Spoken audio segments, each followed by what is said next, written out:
Hello, today I'm talking with Diana Vrejoiu, the team leader for the credit and collections of Carestream Dental in Bucharest.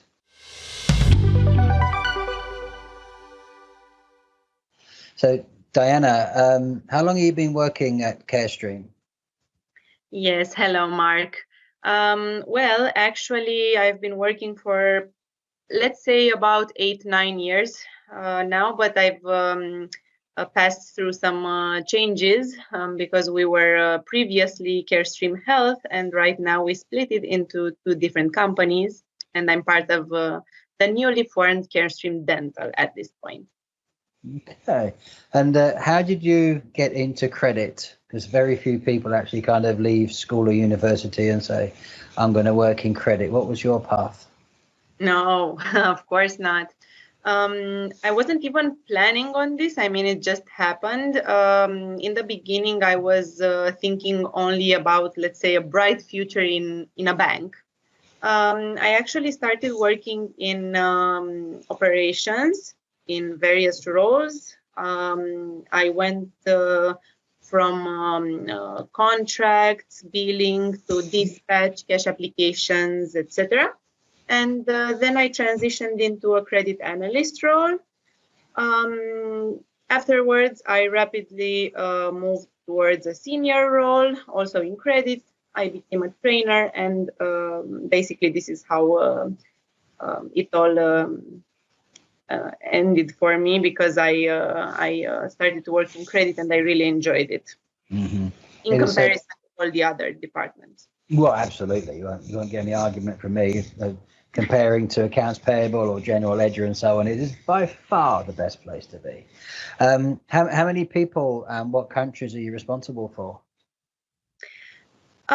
So I'm responsible for many countries. I run the credit and collection departments for Europe, Asia, Africa, and Latin America. So all the countries except for US and Canada. And at this point, I'm managing about 10 reps, more or less. Okay, that's quite a broad area of responsibility. Then it's pretty well the whole world, apart from China. Not pretty well everywhere apart from China, I think. Yeah. Apart from the US and the USA. Canada. Okay. Yes, okay. I am managing China. Mm-hmm. So we're in very strange times these days. How did the recent virus situation impact you and your company? Well, actually, it did impact us a lot. We are one of the companies that started to feel the impact probably somewhere in January, I think late January. As I said, I'm managing China, so everything was closing down. Our one of our main warehouses and factories are in China. That closed down. Also, the offices that we have in China. It quickly spread towards Europe in early March, and at this point, I would say maybe late March or beginning of April, we are starting to experience the same thing, same effects in Latin America. Okay, so obviously you were working with China and you had a very early indication. Were you having discussions on a business continuity plan to do kind of what you've done, I suppose, and move into this home office environment? Not really at that point, in the sense that I believe everyone wasn't really assessing the real impact that the virus would have on all continents. I think in the beginning we were pretty relaxed, thinking somehow that the major effect would stay within China or, well, within Asia. And then we started to see the first big red flag when the situation escalated in Italy. That was the point when we started considering, well, everywhere, not just in Romania, in all the other European countries where we have offices. We started considering the business continuity plan. In the sense that our employees already have the conditions to work at home. We all have laptops. We do not have desktops anymore for some years now, actually. So mostly we had to consider other factors, such as, I don't know, power outage mainly. And we took care of this because all our facilities around the globe, all the offices are, at this point at least, they're still a safe place. In most of the countries, the offices are located in business parks, so where most companies are located, and they are frequently washed with all sorts of disinfectants and solutions So you're all now at home office. How are you finding that personally? Is it a big change or something that you were doing on a fairly regular basis before? Well, of course, it's a big change for everyone because right now we are all working only from home. But at the same time, we were frequently working from home in the past, not as a main way of doing the job, but for example, on Fridays, on Mondays, or special events. So we were fully equipped and we know how to work from home. There's no problem with this. Okay. And how are you finding, you and your management colleagues, how are you staying in touch with the rest of your team or teams? Well, we are all staying in touch. So on one hand, we have the management meetings that at this point are weekly. Of course, video calls as well. And at the same time, we stay in contact with our teams, of course, because we are managing them. Also via chat, phone calls, video calls, whatever is necessary. Yeah, I think it's important, isn't it, to stay in touch with everybody on a regular basis and not just necessarily on a business footing, but just kind of personal as well. So, hey, how you doing? How's things? How's your little one? And, you know, that sort of thing as well. It's important to keep that personal human touch, yeah? It's extremely important. And I think one of the most important things at this point would be to realize that everyone is coping with this at their own pace, let's say. So we do not have to, let's say, blame someone in case they have a specific reaction or they are scared, they're more scared, they're more, let's say, anxious about what's happening. We just need to accept the fact that we are all different and that we react differently. Oh, absolutely. And I think we'll see. We'll be able to reflect on many things after this, and I think one is to remember that as humans, we're a very social species, and we need to get together and interact with other people. And this sort of isolation period is, as you said, is difficult for different people at different times in different ways. And, I mean, myself, most of the time I'm okay. I'm quite happy to be in this situation, but there are times when I feel a bit stir crazy and I'd love just to go down the pub with a couple of friends and just have a couple of beers, But exactly.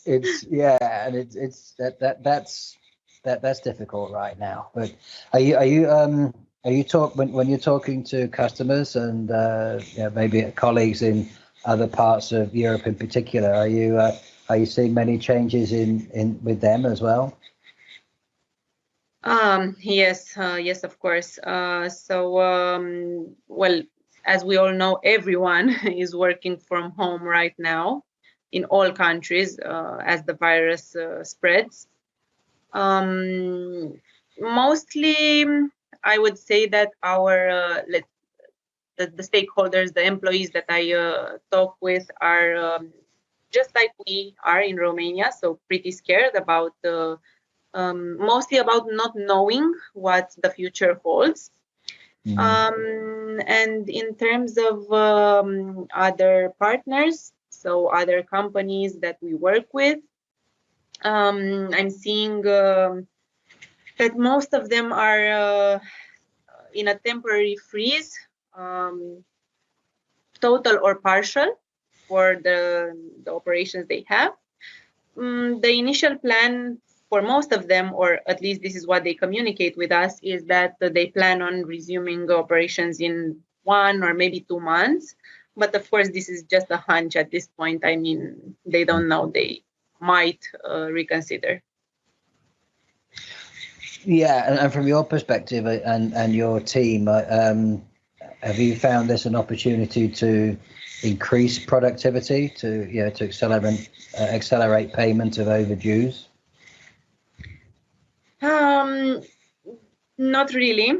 It's not really easy to work towards this goal in these times.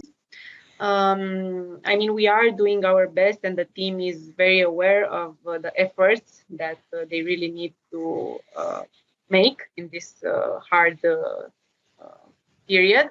But at the same time, as I said, most partners are closing down, so it's quite difficult actually to do this, because even if we would try to reach out to them, nobody will answer. All right. So your customers, obviously the nature of your business, they're not around to respond. Exactly, because most dental practices around the world are closed right now. Mm-hmm. Not even up to them to open if they would like to, except for, let's say, maybe some Asian countries. China reopened the operations. So we do have sales in China, in other Asian countries, Sweden, but not all of them. So that's interesting, because it means that in the future, as this goes by, you'll be building a different kind of relationship with a lot of companies that are going to struggle themselves. Obviously, if they're not doing their job, they haven't got other income coming in. So it's going to be an interesting relationship building exercise whenever we're out the other side of this situation. Of course. Yeah, no, that'll be from you and your people. That'll be something you probably not experienced before, because a lot of your discussions then will be about sort of extending repayment programs to help people through what will be a difficult time for them. Yes, of course, we've had so many similar discussions in the past, especially in the past month. So I would say this is a very important, of course, it depends on each business. They all react differently, and the effects will be felt differently. But in the end, all of these disruptions will affect all the companies. It's just that some of them will be more affected than others. And as you pointed out, it's a very important time to consider also the business relationship that you are having. Because it's not the same. I mean, you cannot react in a cold manner, considering that you know what your partner is going through. Yes, absolutely. I've had a lot of experience of working in, with customers that are in a distressed position, and I found one of the things you get out of this is it can actually become a win-win situation, because people tend to bond more through adversity. So if your company is seen to be sympathetic and obviously aware of the situation and will help your customers through what could be for quite a sustained period of time before they get back up to speed again, that cements relationships that will be around for many years to come. Exactly. At the same time, we are also trying to find all sorts of ideas and see how we can improve our business and help our partners in these tough times. One of them would be to try to, for example, extend 1, 2, 3 additional months credit, but at the same time maybe sign a contract for a longer period or something like that. So as you said, it would be a win-win. Oh, absolutely. And this is where the skills of credit and collection people really come to the fore. And often this is when our skill sets are not always recognized. And each case is going to be taken on its merits. You know, some are going to be really small businesses that really are living day to day, week to week, and will need a long period of time to be helped through. Others might be more affluent, in which case the relationship and the getting back up to speed with them will be a different kind of relationship. Yeah, so it's something that this is when salespeople and credit people are actually realize that they are pretty much one and the same. You know, the listening and the empathy side of things will become so important from here on in. Correct.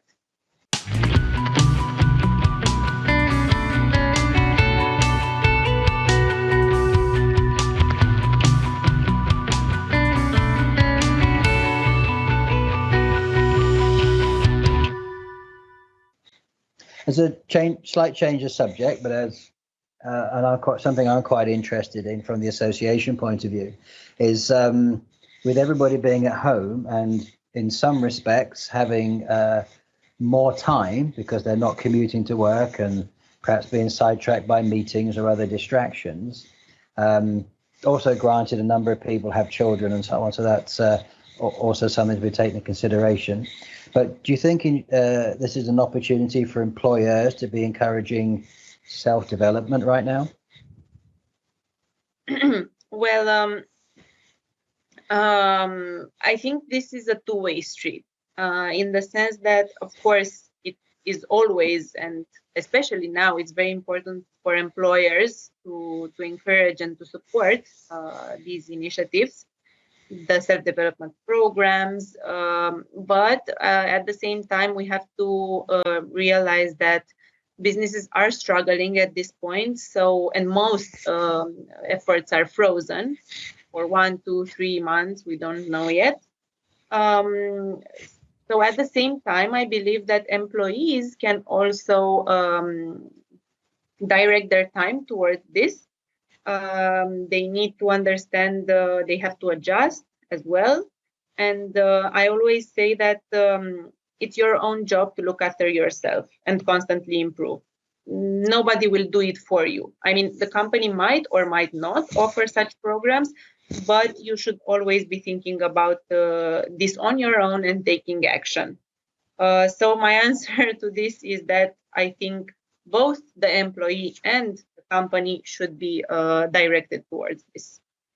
Yeah, I think it can be seen as a reward rather than a burden. But granted, again, each case on its merits. But some research shows that we spend around about 2.5 hours a day on social networks anyway. So if some of that time was converted to personal development, e-learning, whatever it may be, I think that would be time well spent. And I'm as bad as everybody else, I must admit. But since I've been kind of locked down, as we're calling this thing, personally, I've realized that I don't actually have an excuse not to do my Czech language lessons, which I've managed to put off for about 10 years. So every day now I'm doing a half an hour Czech lesson online with a teacher. So wow. I'm trying to use some of the time that where I was traveling a lot. I'm trying to, I don't want to look back on this period of time and go, well, that was a waste. I could have done X, Y, and Z, and I should have done different things. Yeah, and wow, I mean, 2.5 hours a day is impressive, right? To spend on social networks. Yeah, I researched it because I was interested, and yes, you don't have to go far. Just Google kind of how long do people spend on the internet, and it's found that it's roughly 2.5 hours a day, and I think that's outside of work time. Yeah, actually, I had many discussions with my team members about this topic, and I always tried to direct them towards this. The problem is that, of course, we all know about the dreadful effects of procrastination. Well, I think basically the first step is to try to be very organized, and well, many people are just not. And at the same time, it's a little bit difficult because many people are sort of, let's say, motivated by other factors when they participate in a live training. because they are there. They have to go there. They know they need to attend a specific training. They know that is the amount of time allocated towards the goal. Whereas when you have to follow an online training, e-learning, you have to motivate yourself a bit more because you don't have your professor pushing you. This is very true, again, it's a very much an individual thing, isn't it? So, but the thing in general, the opportunity is there, isn't it? So, have you seen examples of where, should we say, leadership, or where individuals are providing direction and other attributes that perhaps they wouldn't have done before? So whether that's managers or other members of your team.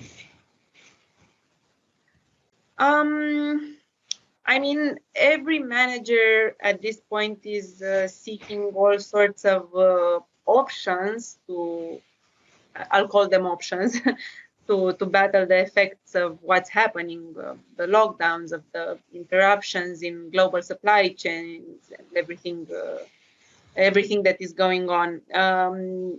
However, I still feel that the emphasis is only on business continuity, while the human aspect is a little bit lost.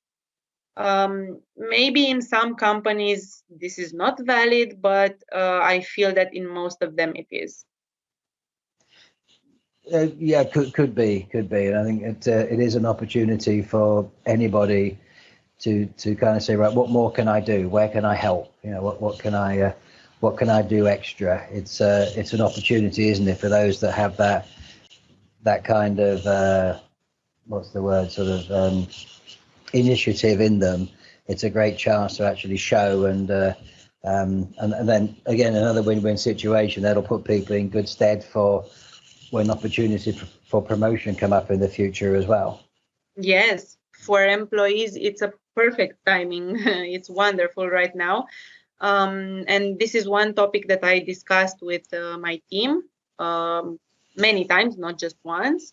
I sent them all sorts of recommendations, and I'm trying to help them on this path, because yes, right now it's vital to make yourself valuable to the company, to try to do more, to push yourself, push your limits, exceed expectations, and not just rely on, let's say, the daily tasks, because that will not be enough anymore.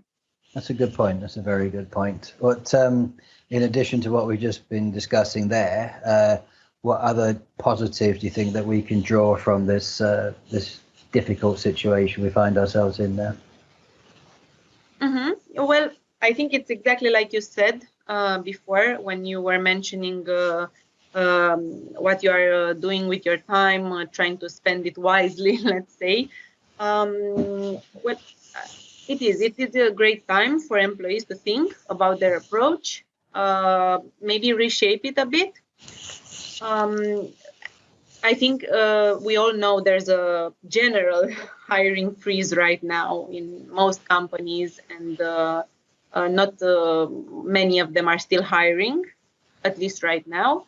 So I hope this will motivate people to work harder and become better, because right now they're sort of forced to do this, while in the past things were a little bit more relaxed.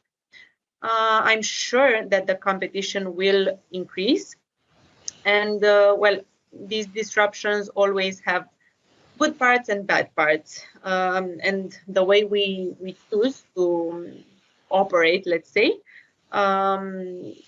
will surely mold the future for us.